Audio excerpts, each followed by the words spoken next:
स्वागत है आपका दोस्तों बिहार न्यूज में। मैं हूं फिर दोस्त गनी और आप देख रहे हैं केडीबी लाइव। दोस्तों आज हो चुका है महीने की लास्ट तारीख, महीने की और साल की लास्ट तारीख, लास्ट डे, लास्ट दिन यानी कि 31 दिसंबर 2025। जी हाँ, आज से साल खत्म हो रहा है और कल से नया साल शुरू होगा।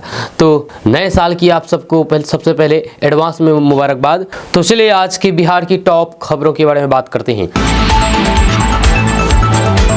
तो सबसे पहले बात करेंगे कि अब नए साल में यानी कि कल से अगर आप ड्राइविंग लाइसेंस बनाने जाते हैं तो अब बिना आपको ट्रेनिंग के ड्राइविंग लाइसेंस नहीं मिलेगा। जी हाँ, बिहार में बढ़ते सड़क हादसे सरकार के लिए गंभीर चुनौती बन चुके हैं। हर साल हजारों जानें सड़क पर जा रही है और फिर आंकड़े लगातार डराने वाले होते जा रहे हैं।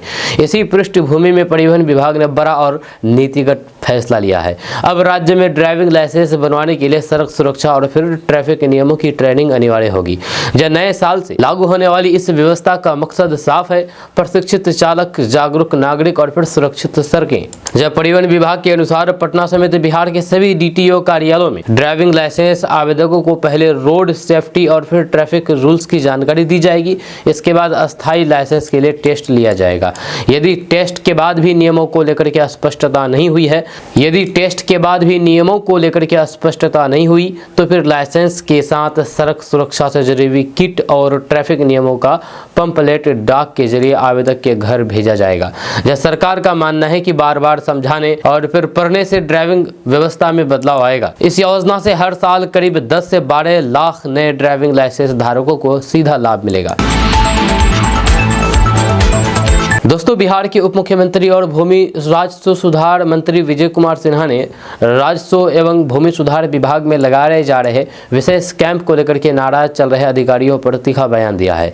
उन्होंने साफ कर दिया है कि सरकार का काम जनता की सेवा करना है, न कि किसी की भावनाओं को ठेस पहुंचाना है। यह सरकार अपना काम करेगी और आगे भी पूरी प्रतिबद्धता के साथ जनता के लिए काम करती रहेगी। जी हाँ, विजय सिन्हा ने कहा है कि राजस्व और भूमि सुधार विभाग द्वारा लगाए जा रहे कैंप आम लोगों की समस्याओं के समाधान के लिए है। यदि इससे कुछ अधिक नाराजगी है तो फिर सरकार इसकी परवाह नहीं करेगी। उन्होंने दो टूक कहा कि मेरा काम जनता के लिए काम करना है, ये किसी को खुश या फिर नाराज करना नहीं है। वहीं पर सरकारी जमीन पर अवैध कब्जे के मामले को लेकर के उप मुख्यमंत्री विजय सिन्हा ने कहा कि इस पर सरकार ने सख्त रुख अपनाया है। उन्होंने बताया है कि कई जगहों से कब्जे की शिकायतें मिली है, जिस पर कार्रवाई का स्पष्ट आदेश दिया गया है और आगे भी कार्रवाई होगी और अवैध कब्जा बर्दाश्त नहीं किया जाएगा। दोस्तों बिहार में 1,70,00,000 स्कूली बच्चों का डाटा अब यूडाइस पर अपलोड होगा। जी हाँ, आपको बता दूं कि बिहार के सरकारी विद्यालयों में यानी कि सरकारी स्कूलों में नामांकित 1,70,56,193 छात्र छात्राओं का 100% डाटा यूडाइस पोर्टल पर 31 दिसंबर तक अपलोड करना अनिवार्य है। जहाँ समीक्षा में अभी भी 5,93,845 बच्चों की एंट्री पोर्टल पर नहीं हुई है। निर्देश में कहा गया है कि जिन छात्र छात्राओं और फिर शिक्षकों समेत अन्य सभी आंकड़े पूरा नहीं किया है उसे पूरा करना आवश्यक है। जी हाँ दोस्तों, मार्केट में बाजार में नकली पनीर बेची जा रही है। जी हाँ, दुकानदार नकली पनीर बेच रहे हैं। तो ऐसे में अगर आप भी पनीर खाने के शौकीन हैं तो आप संभल जाइए, सावधान हो जाइए। जब पटना के पुराने दूध मार्केट में खाद्य विभाग ने बड़ी कार्रवाई करते हुए नकली पनीर के कारोबार का खुलासा किया है। खाद्य विभाग की टीम ने छापेमारी करके करीब 500 किलो नकली पनीर जब्त किया है। जांच में सामने आया है कि यह पनीर बेहद खतरनाक रसायनों से तैयार किया गया था और इसमें दूध नाम मात्र भी नहीं था। जब खाद्य विभाग के अधिकारियों के अनुसार जब पनीर की जाँच की गई तो फिर ये जीभ पर चिपक रहा था, जिससे उसकी नकली होने का शक और गहरा गया। जब प्राथमिक जांच में बीटाडीन डालने पर पनीर का रंग काला पड़ गया। इससे साफ हो गया है कि पनीर दूध से नहीं बना है बल्कि केमिकल घटिया पाउडर और फिर पाम ऑयल से बनाया गया था। जब खाद्य विभाग के अधिकारियों के अनुसार छापेमारी के दौरान दूध मार्केट में अफरा तफरी मच गई है। जब कई दुकानदार अपनी दुकानें छोड़ करके मौके से फरार हो गए हैं। टीम ने मौके पर 100 लीटर से अधिक अमानक और फिर मिलावटी दूध को भी नष्ट कर दिया है। जब कार्रवाई के दौरान कुछ लोगों ने खाद्य विभाग की टीम का विरोध करना शुरू कर दिया। हालात बिगड़ते देख करके खाद्य संरक्षण पदाधिकारी अजय कुमार ने डायल 112 पर फोन करके पुलिस को बुलाया। जब पुलिस के पहुंचने के बाद स्थिति को नियंत्रित किया गया और फिर कार्रवाई पूरी की गई। दोस्तों बिहार के रोहतास जिले में रोपवे गिरने की घटना पर जांच पूरी हो गई है। जब मंगलवार को पथ निर्माण मंत्री डॉक्टर दिलीप कुमार जायसवाल ने कहा कि जांच रिपोर्ट में संवेदक और फिर पथ निर्माण विभाग के इंजीनियर दोषी पाए गए हैं। दोषियों पर कार्रवाई जारी है। जब प्रोजेक्ट इंजीनियर और फिर जूनियर इंजीनियर निलंबित होंगे, जबकि निर्माण कंपनी को ब्लैकलिस्ट किया जाएगा। इस घटना की जाँच के लिए बिहार राज्य पुल निर्माण निगम लिमिटेड पटना के प्रबंधक निदेशक की अध्यक्षता में उच्च स्तरीय समीक्षा का गठन किया गया था। आपको बता दें कि बीते शुक्रवार को रोहतास में रोपवे गिरने के बाद एक बड़ा हादसा टल गया था। यहाँ पर परीक्षण के दौरान नवनिर्मित रोपवे ध्वस्त हो गया था। अधिकारियों ने बताया था कि इस घटना में किसी तरीके के हताहत होने की सूचना नहीं है।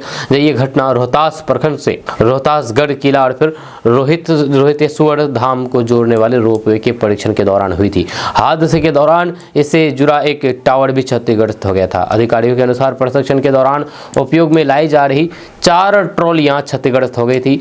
हालांकि मौके पर मौजूद मजदूरों ने सतर्कता बरतते हुए खुद को सुरक्षित बचा लिया था। दोस्तों बिहार के डिप्टी सीएम और फिर राजस्व एवं भूमि सुधार मंत्री विजय कुमार सिन्हा के एक्शन के बाद विभाग में हरकंप मच गया है।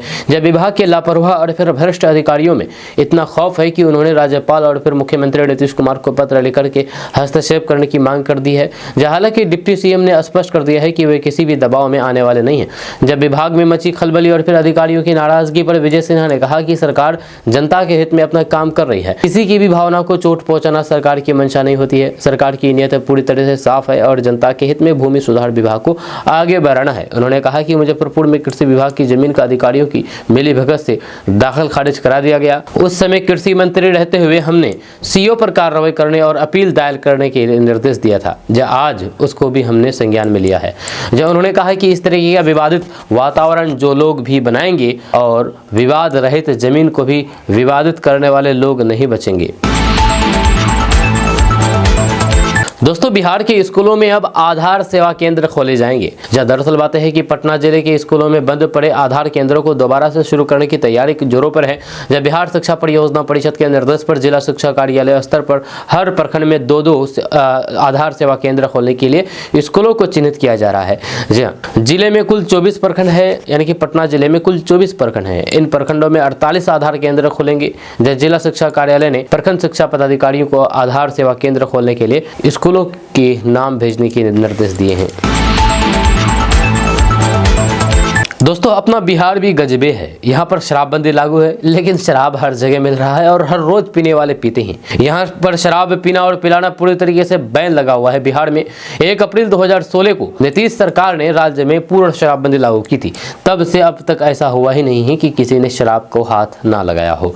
आए दिन कहीं ना कहीं शराब पकड़ी जाती है। ऐसा लगने लगा है कि पूर्ण शराबबंदी तो जैसे नाम भर के लिए है।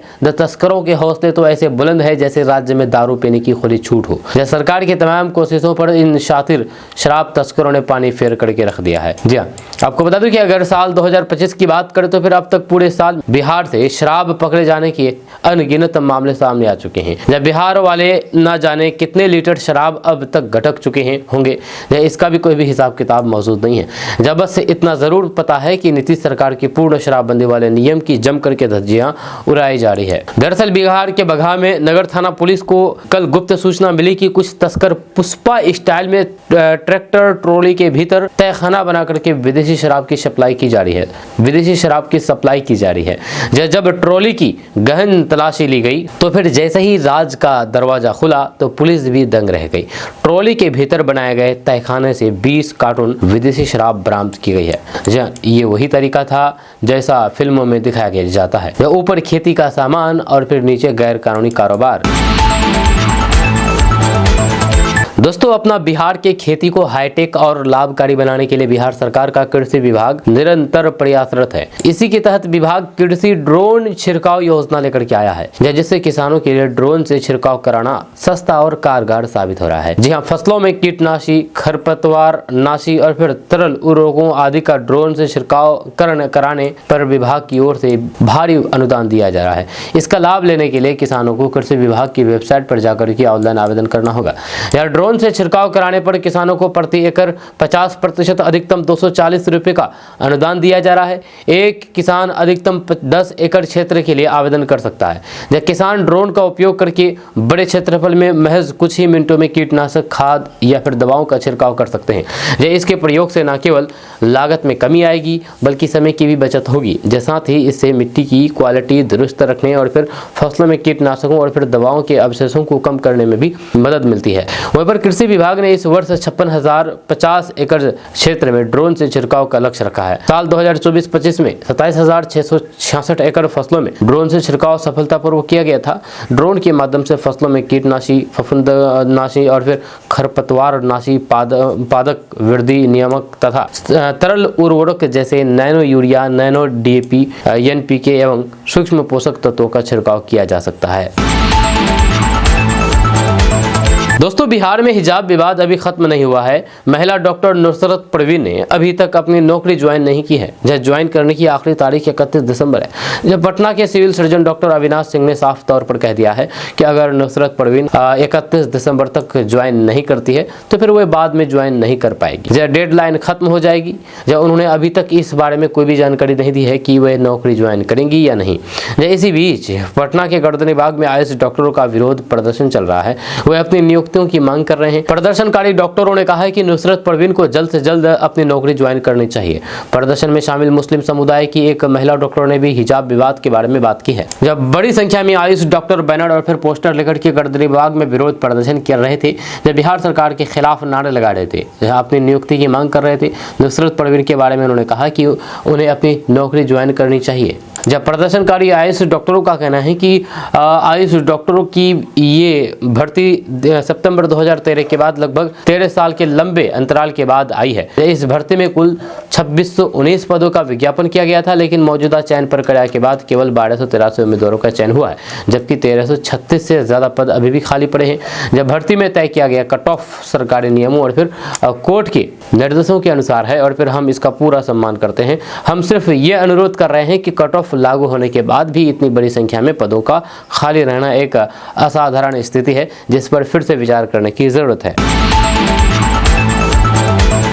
दोस्तों, बिहार में बंद पड़ी 2 चीनी मिल अब जल्द ही खुल जाएंगे। जी हाँ, दरअसल बात है कि बिहार में सालों से बंद पड़ी चीनी मिलों का फिर से चालू करने की दिशा में राज्य सरकार ने बड़ा कदम उठाया है। मुख्यमंत्री नीतीश कुमार के निर्देश पर तैयार किए गए नए मास्टर प्लान के तहत अब सकरी और रैयाम चीनी मिलों का संचालन सहकारिता विभाग के माध्यम से किया जाएगा। सचिवालय स्थित सहकारिता विभाग के कार्यपालक कार्यालय में आयोजित प्रेस वार्ता में सहकारिता मंत्री प्रमोद कुमार ने इसकी जानकारी देते हुए कहा कि दोनों बंद चीनी मिलों को पूर्ण रूप से चालू करने की तैयारी शुरू कर दी गई है। मंत्री ने स्पष्ट कर दिया है कि सकरी और फिर रैयाम चीनी मिलों को सहकारी मॉडल पर चलाने की योजना है। इस प्रस्ताव को अंतिम रूप देने के बाद कैबिनेट से स्वीकृति ली जाएगी। कैबिनेट की मंजूरी मिलते ही सहकारी समितियों की गठन की प्रक्रिया शुरू कर दी जाएगी और फिर उसके बाद मिलों के संचालन की दिशा में ठोस कदम उठाए जाएंगे। उन्होंने कहा कि इससे न केवल गन्ना किसानों को सीधा लाभ मिलेगा बल्कि स्थानीय स्तर पर रोजगार के नए अवसर भी सृजित होंगे। जी हाँ, प्रेस वार्ता के दौरान सहकारिता मंत्री ने खरीफ विपणन मौसम 2025-26 की प्रगति की भी जानकारी दी है। दोस्तों, बिहार के 2 जिलों में बुलडोजर एक्शन शुरू होने वाला है। जी हाँ, बिहार के अलग अलग जिलों में सड़क जाम और अतिक्रमण की बढ़ती समस्या को लेकर के गया जिले के गुरुआ प्रखंड और फिर पश्चिमी चंपारण के वाल्मीकि नगर में प्रशासन ने ठोस कदम उठाने की तैयारी शुरू कर दी है। जी हाँ, आपको बता दें कि गया जिले के गुरुआ में लगातार बढ़ रही सड़क जाम की समस्या के समाधान के लिए अनुमंडल पदाधिकारी यानी कि SDO मनीष कुमार के नेतृत्व में एक महत्वपूर्ण बैठक हुई। जब बैठक से पहले SDO ने गुरुआ बाजार का निरीक्षण किया और फिर स्थानीय लोगों, दुकानदारों और फिर ग्रामीणों से बातचीत करके जमीनी हालात को समझा। निरीक्षण के दौरान लोगों ने बताया है कि भारी गाड़ियों का अनियंत्रित आगमन, सड़कों पर खड़े ऑटो, अस्थायी झुग्गी झोपड़ी और फिर कचरे के कारण जाम की समस्या लगातार बनी रहती है। इन शिकायतों को गंभीरता से लेते हुए SDO ने संबंधित अधिकारियों को अतिक्रमण हटाने और फिर यातायात व्यवस्था दुरुस्त करने के सख्त निर्देश दिए। उन्होंने साफ कहा कि यातायात नियमों का उल्लंघन करने वालों पर कड़ी कार्रवाई की जाएगी ताकि आम जनता को परेशानी से राहत मिल सके। दोस्तों, बिहार में जारी शीतलहर में लोग मौसमी बीमारियों की चपेट में आ रहे हैं। अस्पतालों की ओपीडी में तेज खांसी, सर्दी, बुखार और फिर सांस लेने की तकलीफ वाले रोगी अधिक आ रहे हैं। इमरजेंसी में हृदय रोग और फिर ब्रेन स्ट्रोक की परेशानी वाले मरीज बढ़े हैं। जहाँ इसको लेकर के स्वास्थ्य विभाग की ओर से अस्पतालों के वार्ड में मरीजों को ठंड से बचाव के आवश्यक उपाय करने और फिर तथा रोगियों को के बेहतर इलाज के पुख्ता इंतजाम रखने के निर्देश दिए गए हैं। जहाँ विभाग की ओर से इसकी निरंतर निगरानी भी की जा रही है। जब राज्य के प्राथमिक स्वास्थ्य केंद्र तथा अनुमंडल और फिर जिला अस्पताल की ओपीडी में भी 30 दिसंबर तक करीब 22 लाख मरीज आए। जब इनमें से ज्यादातर ठंडी की वजह से परेशान मरीज थे। जब राज्य स्वास्थ्य समिति को मिल रही रिपोर्ट बताती है कि प्रखंड से लेकर के जिला अस्पताल की ओपीडी में दिसंबर महीने में सबसे अधिक पटना जिला में 1,10,000, पूर्वी चंपारण में 95,000, समस्तीपुर में 87,000, सारण में 85,000, गया में 80,000, मुजफ्फरपुर में 78,000, भोजपुर में 77,000 और रोहतास में 75,000 मरीजों ने अपना इलाज कराया है। जहां डॉक्टरों ने शीतलहर में लोगों को गर्म कपड़े पहनने, अनावश्यक घर से बाहर नहीं निकलने, भूखे पेट नहीं रहने तथा प्रदूषण से बचाव करने का सुझाव दिया है, ताकि ठंड के दिनों में होने वाली मौसमी बीमारियों से बचा जा सके। दोस्तों, अगर आप बिहार के किसान हैं तो आप ये खबर आप अंतिम तक देखिए, क्योंकि ये खबर आपके लिए है। क्योंकि किसानों की किस्मत अब पलटने वाली है। जहाँ 80% सरकारी छूट पर अब आधुनिक मशीनें किसानों को दिया जाएगा बिहार सरकार की तरफ से। मंत्री ने ये बड़ा ऐलान कर दिया है। जहाँ बिहार के कृषि मंत्री ने, जहाँ कृषि मंत्री रामकृपाल यादव ने स्पष्ट कर दिया है कि बिहार सरकार का संकल्प बिहार के हर किसान, विशेष करके लघु एवं सीमांत किसानों को वैज्ञानिक और लाभकारी खेती से जोड़ना है। इसी उद्देश्य से कृषि रोड मैप के अंतर्गत फार्म मशीनरी बैंक की स्थापना की जा रही है। इस योजना का लक्ष्य यह सुनिश्चित करना है कि जुताई से लेकर के कटाई तक के हर चरण में किसानों को उन्नत कृषि यंत्र समय पर और फिर सुलभ रूप से उपलब्ध हो सके। योजना की सबसे खास बात इसकी भारी भरकम सब्सिडी है। मंत्री ने बताया है कि इस फार्म मशीनरी बैंक की स्थापना के लिए अधिकतम 10 लाख रुपए लागत निर्धारित की गई है। इस कुल लागत पर राज्य सरकार 80% यानी कि अधिकतम 8 लाख रुपए अनुदान दे रही है, ताकि किसानों और फिर उनके समूह पर आर्थिक बोझ ना पड़े। स्थानीय फसल चक्र के अनुसार प्रत्येक बैंक में जुताई, बुआई, हार्वेस्टिंग और फिर थ्रेसर की से जुड़ा कम से कम एक आधुनिक यंत्र होना अनिवार्य है। दोस्तों, बिहार के सरकारी हॉस्पिटल में काम कर रहे डॉक्टर अब प्राइवेट प्रैक्टिस नहीं कर पाएंगे। जब बिहार के सरकारी अस्पतालों में इलाज कराने वाले मरीजों के लिए राहत बड़ी खबर है। जब सरकार ने पहली बार ये साफ कर दिया है कि सरकारी अस्पतालों में कार्यरत डॉक्टरों की प्राइवेट प्रैक्टिस पर रोक लगेगी। ये फैसला सरकार के महत्वाकांक्षी कार्यक्रम 7 निश्चय पार्ट 3 का हिस्सा होगा। सरकार का मानना है कि प्राइवेट प्रैक्टिस पर बैन से डॉक्टर अस्पताल में पूरा समय देंगे और फिर यहाँ आने वाले गरीब मरीजों को बेहतर इलाज मिल सकेगा। जब सरकार का ये कदम स्वास्थ्य सेवाओं में और अधिक भरोसा लौटाने और फिर सरकारी अस्पतालों की कार्य संस्कृति सुधार के लिए उठाया जा रहा है। लंबे समय से यह शिकायत रही है कि कई डॉक्टर अस्पताल की ड्यूटी के बाद या फिर दौरान निजी क्लिनिक में ज्यादा समय देते हैं, जिससे मरीजों का इंतजार अधिक होता है। वहीं पर 7 निश्चय पार्ट 3 में 5वें निश्चय के रूप में सुलभ स्वास्थ्य सुरक्षित जीवन का संकल्प शामिल है। इसके मुख्य बिंदुओं में सरकार ने सुदूर गाँव में जाकर के सेवा करने वाले चिकित्सकों के लिए बड़ी घोषणा की है। जब सरकार ने कहा कि दूर के गांव में जाकर के बेहतर इलाज सेवा करने वाले डॉक्टरों को वेतन के अलावा अलग से प्रोत्साहन की व्यवस्था करेगी। दोस्तों, आज 31 दिसंबर है और आज 31 दिसंबर की रात आसान नहीं है, क्योंकि ठंडी हवा के थपेरे से आप परेशान हो जाएंगे। कोहरा और हल्की बारिश अपना सितम ढाएगी। दरअसल बात है कि नया साल लगने में बस आज का ही दिन है और कल नया साल आ जाएंगे। लेकिन एक तरफ लोगों में जश्नों को लेकर के उमंग है, तो वहीं दूसरी ओर ठंड का कहर जारी हो चुका है। माहौल को देखते हुए यही अंदाजा लगाया जा रहा है कि नया साल कोहरे और फिर हल्की फुल्की बूंदों के बीच मनाया जाएगा। जब पश्चिमी विक्षोभ की वजह से देश के कई हिस्सों में अहम बदलाव देखने को मिल सकता है। मौसम विभाग के अनुसार 31 दिसंबर तक पंजाब, हरियाणा, चंडीगढ़ और पश्चिम उत्तर प्रदेश में रात और फिर सुबह के वक्त बेहद घना कोहरा बने रहने की संभावना है। कोहरे और फिर खराब हवा क्वालिटी के कारण लोगों को सलाह तो यही दी जाती है कि जब बहुत जरूरी हो तभी घर से निकलें। ठंडी हवा के थपेरे से लोगों की हालात डाउन हो सकती है। दोस्तों, बिहार की सियासत अपराध की दुनिया में कुछ नाम ऐसे हैं जिनका जिक्र होते ही डर और दहशत की तस्वीर उभर करके आती है। जब उन्हीं नामों में एक है चुन्नू ठाकुर। जब सालों से कानून को चुनौती देने वाला ये कुख्यात गुंडा माफिया अब खुद कानून के शिकंजे में कसता नजर आ रहा है। जब अवैध कमाई में खरी की गई उसकी साम्राज्यनुमा संपत्तियों पर अब प्रशासन का बुलडोजर चलने की तैयारी है।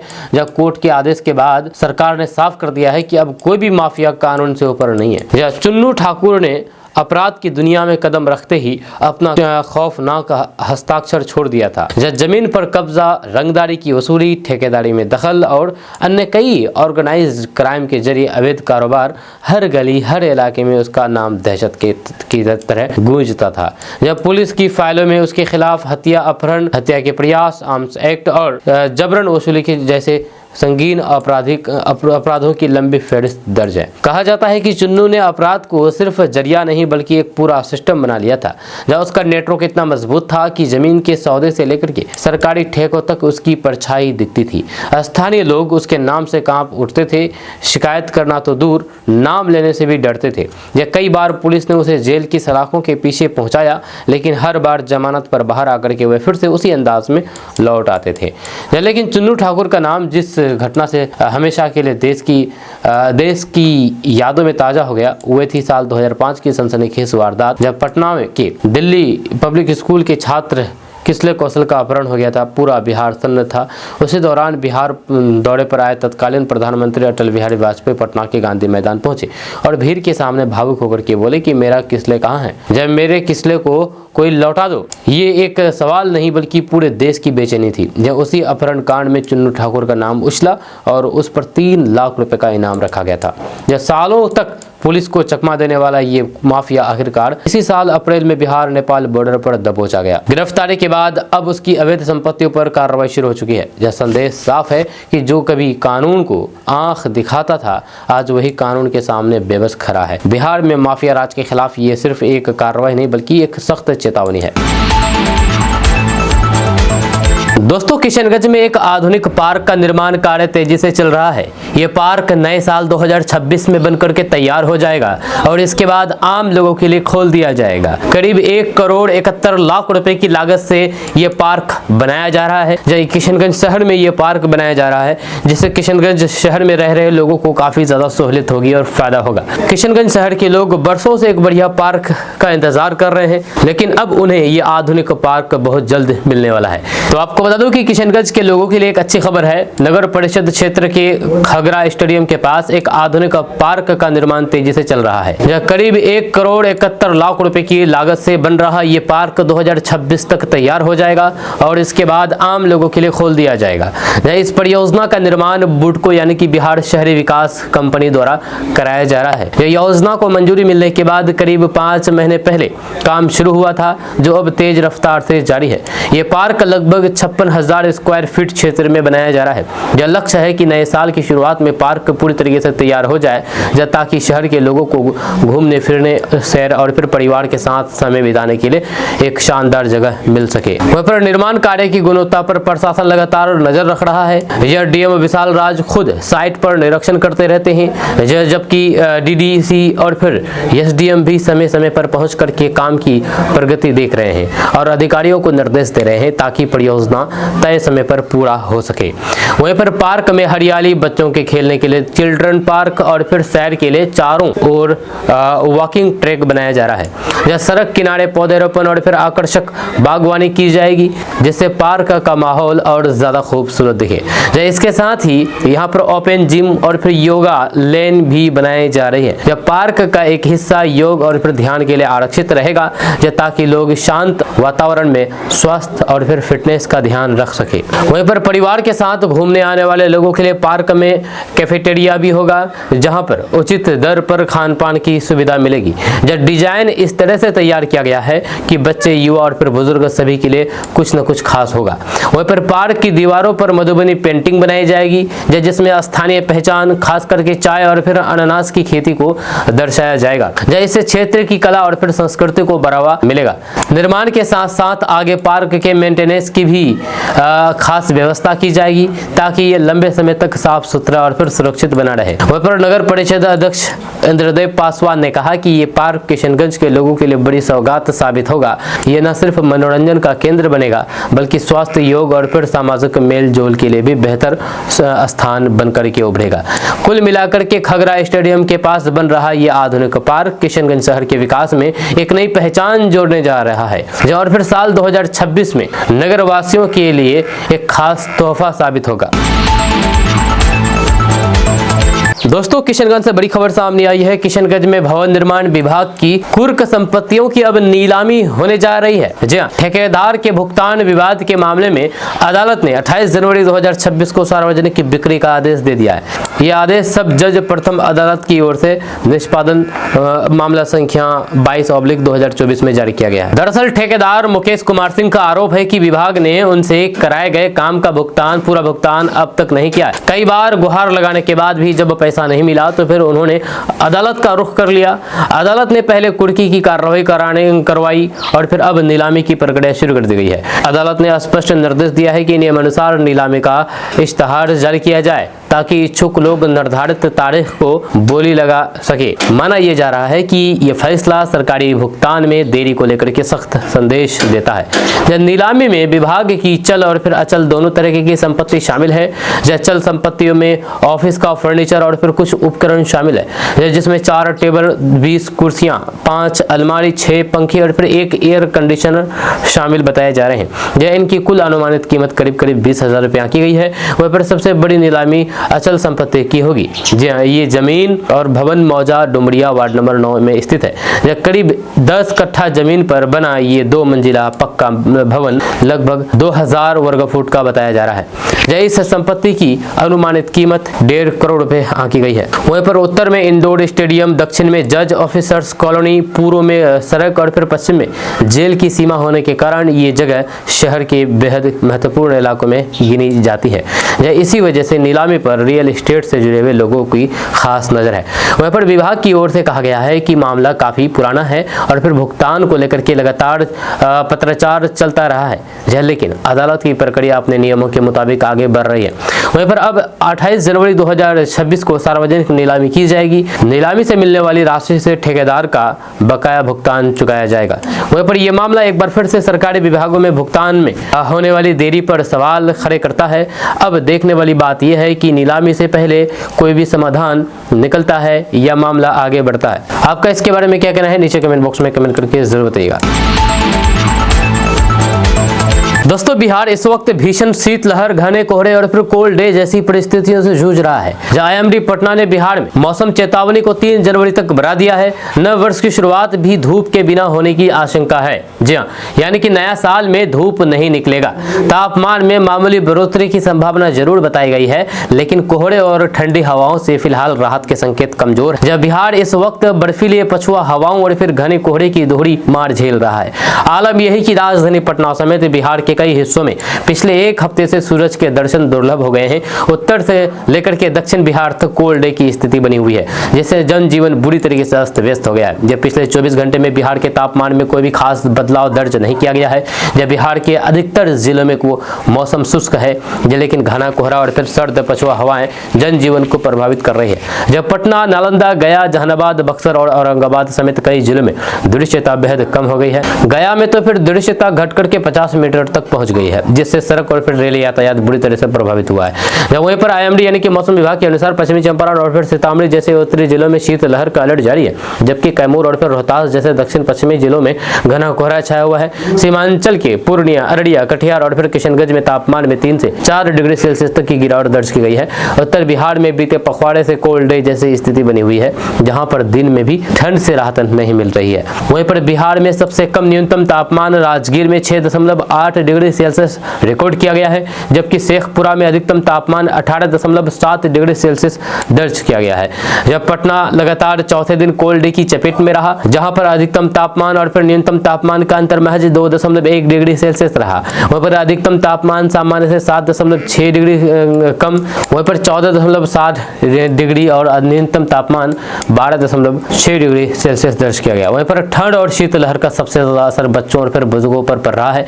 जब प्रशासन कक्षा 8 तक के सभी सरकारी और फिर प्राइवेट स्कूल, आंगनबाड़ी केंद्र और फिर कोचिंग संस्थानों की छुट्टी 2 जनवरी तक बढ़ा दी है। जब सुबह की शीतलहर फुहार और फिर दिन में 6 से 8 किलोमीटर प्रति घंटे की रफ्तार से चल रही पछुआ हवा ने कनकनी को और बढ़ा दिया है। वहीं पर मौसम विभाग का अनुमान है कि अगले 4 से 7 दिनों तक बिहार में घना कोहरा और फिर भीषण ठंड बनी रहेगी। 1 से 3 जनवरी के बीच उत्तर मध्य, उत्तर पश्चिम, दक्षिण मध्य और फिर दक्षिण पश्चिम में बिहार में घने कोहरे की आशंका है। वहीं पर 3 जनवरी के बाद ही मौसम में धीरे धीरे सुधार होगा और फिर धूप निकलने की उम्मीद जताई जा रही है। आपका इसके बारे में क्या कहना है, नीचे कमेंट बॉक्स में कमेंट करके जरूर बताइएगा। दोस्तों, किशनगंज जिले के ठाकुरगंज गलगलिया क्षेत्र से नशे के खिलाफ समाज के जगाने की बड़ी तस्वीर सामने आई है। मंगलवार को यहां पर नशा विरोधी एक विशाल जागरूकता रैली निकाली गई। रैली गलगलिया बाजार और फिर आसपास के इलाकों से होकर के गुजरी है। जी हां, नशा छोड़ो, जीवन जोरो, नशा नहीं, रोजगार चाहिए और फिर युवा बचेगा तो फिर समाज बचेगा जैसे नारों से पूरा इलाका गूंज उठा। लोगों के हाथों में नशे के दुष्परिणाम दिखाते पोस्टर और फिर बैनर थे। उद्देश्य साफ था, समाज को यह समझाना था कि नशा सिर्फ एक व्यक्ति नहीं बल्कि पूरे परिवार और समाज को बर्बादी की ओर ढकेल देता है। रैली को संबोधित करते हुए एक व्यक्ति ने कहा कि नशा आज युवाओं के लिए सबसे बड़ा खतरा बन चुका है। नशे की वजह से अपराध, घरेलू कलह और फिर सामाजिक तनाव बढ़ रहे हैं। उन्होंने चेतावनी दी है कि अब नशा बेचने और नशा करने वालों के खिलाफ सख्त कार्रवाई की जाएगी। ऐसे लोगों का सामाजिक बहिष्कार भी किया जाएगा। उन्होंने युवाओं से अपील की है कि वे नशे से दूर रहकर के शिक्षा और फिर रोजगार पर ध्यान दें। इस मौके पर थानाध्यक्ष वेद प्रकाश ने कहा कि पुलिस नशे के खिलाफ पूरी तरह से सख्त है। नशा बेचने और फिर तस्करी में शामिल किसी को बख्शा नहीं जाएगा। जब उन्होंने लोगों से अपील की है कि कहीं भी नशे का कारोबार दिखे तो फिर तुरंत पुलिस को सूचना दे। वहीं पर 41वीं वाहिनी के जवानों ने भी लोगों को संदेश दिया है कि सीमा क्षेत्र में नशे का नेटवर्क बढ़ रहा है, लेकिन पुलिस और फिर समाज के मिलकर के काम करने से इसे रोका जा सकता है। वहीं पर रैली में शामिल ग्रामीणों और फिर बुद्धिजीवियों ने इस पहल की सराहना की है। उनका कहना है कि पंचायत स्तर पर ऐसे अभियानों से लोगों में जागरूकता बढ़ेगी और युवाओं को सही रास्ता मिलेगा। जब वहीं पर रैली के बाद क्षेत्र में नशे से जुड़े हुए लोगों में खलबली मचती देखी जा रही है। तो कुल मिलाकर के गलगलिया की ये नशा विरोधी रैली सिर्फ एक कार्यक्रम नहीं बल्कि साफ संदेश है कि अब नशे के खिलाफ चुप्पी नहीं बल्कि सामूहिक लड़ाई जरूरी है। दोस्तों, आपके मोबाइल स्क्रीन पर जिस महिला को आप देख रहे हैं, ये महिला हिंदू है और ब्राह्मण समाज की है, लेकिन अपने बच्चे को टीका लगा करके मदरसा भेजती है पढ़ने के लिए। जो आप भी सुनकर के हैरान रहे होंगे कि आखिर इस जमाने में, खासकर हिंदुस्तान में, क्या ऐसा हो सकता है, ऐसा मुमकिन है? तो आपको बता दूं कि ये बल्कि मुमकिन ही नहीं बल्कि ये सच है कि ये महिला हिंदू है और ब्राह्मण समाज से आती है और अपने बच्चे को टीका लगा करके मदरसा भेजती है पढ़ाई करने के लिए। जी हाँ, तो आपको बता दूं कि आपने अक्सर मुस्लिम बच्चों को पारंपरिक लिबास में किताबें सीने से चिपकाए मदरसे जाते देखा होगा, लेकिन क्या आपने कभी सुना है कि कोई ब्राह्मण महिला अपने बच्चों के माथे पर तिलक लगा करके उन्हें खुशी खुशी मदरसे पढ़ने भेज रही हो? सुनने में ये किसी फिल्मी कहानी जैसा लग सकता है, लेकिन इन दिनों सोशल मीडिया पर एक ऐसा ही वीडियो तहलका मचा रहा है। जब इस वीडियो को देखने के बाद लोग हैरान है कि आखिर एक हिंदू मां ने ऐसा फैसला क्यों लिया। तो आजकल इंटरनेट पर एक वीडियो तेजी से वायरल हो रहा है जिसमें एक हिंदू महिला अपने बच्चों को तैयार करते नजर आ रही है। जो चौंकाने वाली बात यह है कि ये बच्चे किसी नामी स्कूल या मंदिर जाने के बजाय मदरसे की ओर रुख कर रहे हैं। वीडियो में देखा जा सकता है कि मां बड़े प्यार से बच्चे के माथे पर तिलक लगाती है और उन्हें मदरसा भेजती है। जब ये वीडियो सामने आया तो फिर हर कोई बस यही पूछ रहा था कि आखिर एक ब्राह्मण परिवार के बच्चे मदरसे में क्या कर रहे हैं। वहीं पर जब लोगों की हैरानी बढ़ने लगी तो फिर वीडियो में ही महिला ने इस राज से पर्दा उठाया। महिला ने बताया है कि वे अपने बच्चों के साथ सितंबर के महीने में ओमान शिफ्ट हुई थी, जहां वहां पहुंचने के बाद उन्होंने अपने बच्चों के भविष्य के लिए कई बड़े इंग्लिश और फिर यूरोपियन स्कूलों के चक्कर काटे। महिला का दावा है कि काफी कोशिशों के बावजूद किसी भी स्कूल ने उनके बच्चे को एडमिशन नहीं दिया। जब पढ़ाई का कोई और रास्ता नहीं बचा तो उन्होंने हार मान करके बच्चे को पास के ही एक मदरसे में दाखिल करा दिया। जब महिला ने साफ कहा कि वे खुद ब्राह्मण है लेकिन बच्चों की शिक्षा ना रुके, इसलिए उन्होंने ये कदम उठाया है। ये वीडियो इंस्टाग्राम इंस्टाग्राम अकाउंट से शेयर किया गया है, जिसे अब तक लाखों व्यूज मिल चुके हैं। जब वीडियो के कमेंट सेक्शन में लोग अपनी अपनी राय दे रहे हैं, कुछ लोग इस फैसले से हैरान हैं तो कुछ इसकी तारीफ कर रहे हैं। एक यूजर ने लिखा है कि ये जानकर के अच्छा लगा कि बच्चे शिक्षा के लिए कहीं भी जा सकते हैं। या वहीं पर एक अन्य यूजर ने ढांढस बढ़ाते हुए कहा कि मदरसे में भी सभी जरूरी विषय पढ़ाए जाते हैं। हालांकि कुछ लोग अभी भी इस बात को पचा नहीं पा रहे हैं कि एक हिंदू परिवार ने मदरसे को चुना। जब फिलहाल ये वीडियो इंटरनेट पर काफी चर्चा का विषय बन गया। आपका इसके बारे में क्या कहना है, नीचे कमेंट बॉक्स में कमेंट करके जरूर बताइए। दोस्तों, अगर आपके पास भी पैन कार्ड है और अपना पैन कार्ड अब तक आप आधार से लिंक नहीं कराए हैं, तो आपका पैन कार्ड अब रद्द होने वाला है। जहाँ 31 दिसंबर तक, यानी कि कल तक ही आपके पास समय है। उसके बाद आपके पास समय नहीं बचेगा। तो ऐसे में आपके पास एक दिन का समय है। आप चेक कर लीजिए कि आपका आधार कार्ड से पैन कार्ड लिंक है या नहीं है।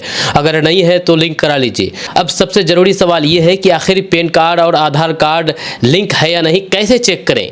तो इसके बारे में ज़्यादा टेंशन लेने की ज़रूरत नहीं है। हम आपको भी बताएंगे, अपने कंप्यूटर स्क्रीन पर ले जा रहे हैं, आपको दिखा रहे हैं कि कैसे आप चेक करेंगे घर बैठे अपने मोबाइल से कि आपका पैन कार्ड और आधार कार्ड लिंक है या नहीं। या नहीं है तो करा लीजिएगा, और है तो फिर कोई दिक्कत नहीं। इसके लिए आपको पहले चेक करना पड़ेगा अपने मोबाइल से ही। तो आइए हम आपको दिखाते हैं कि आपका पैन कार्ड आधार कार्ड से लिंक है या नहीं। तो आप सबसे पहले आप अपने चले जाइए अपने कंप्यूटर स्क्रीन पर। यहाँ जाने के बाद चले जाइए आप गूगल पर। आप गूगल में टाइप कीजिए www.incometax.gov.in। ये टाइप करने के बाद आप इसकी वेबसाइट में चले जाएंगे। वेबसाइट में जाने के बाद आप यहाँ पर राइट साइड में आप देखेंगे, इधर राइट साइड में कि लिंक आधार स्टेटस। यहाँ पर आप लिंक आधार स्टेटस पर क्लिक करेंगे।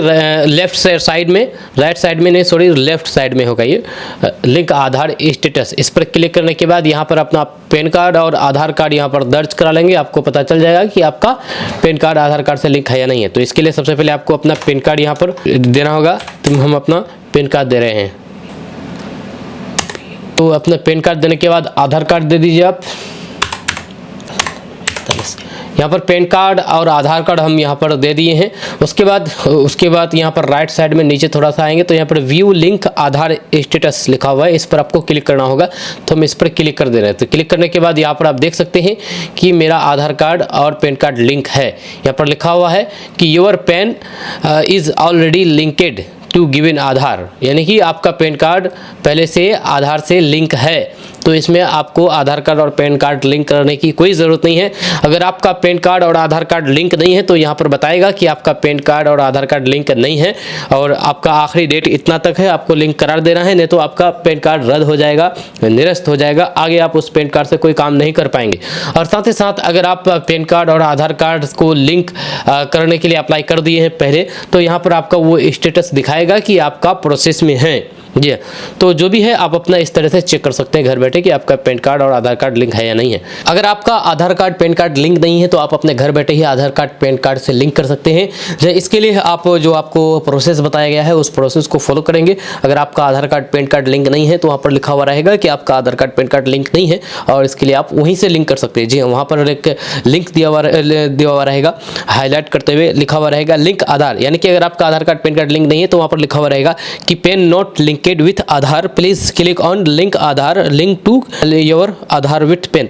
तो यहाँ पर लिंक आधार लिखा हुआ रहेगा, जो हाईलाइट करके रहेगा, उस पर आप क्लिक करेंगे तो उसके माध्यम से आप आधार कार्ड से पैन कार्ड को प्रोसेस, कई सारे स्टेप को फॉलो करना होगा, उससे आप लिंक कर सकते हैं। और साथ ही साथ जरूरी बात यह है कि आपको यहाँ पर 1000 रुपये लगेंगे। जी हाँ, 1000 रुपये सरकार को पेमेंट करने होंगे, तभी आप इसको आधार से पैन कार्ड को लिंक कर सकते हैं। 1000 रुपया सरकार ले रही है, अगर आप कहीं से भी लिंक करेंगे तो 1000 रुपया लेगा ही। बाकी उसका जो अपना कुछ चार्ज होता है, जो कि कहीं अगर सीसी सेंटर में जाएंगे, किसी भी कंप्यूटर वाले के पास जाएंगे तो उसका अलग चार्ज होता है। बाकी आधार कार्ड से पैन कार्ड अपने घर बैठे आप लिंक कर सकते हैं 1000 को सरकार को पेमेंट मतलब कि करते हुए। तो इस तरह से कर सकते हैं।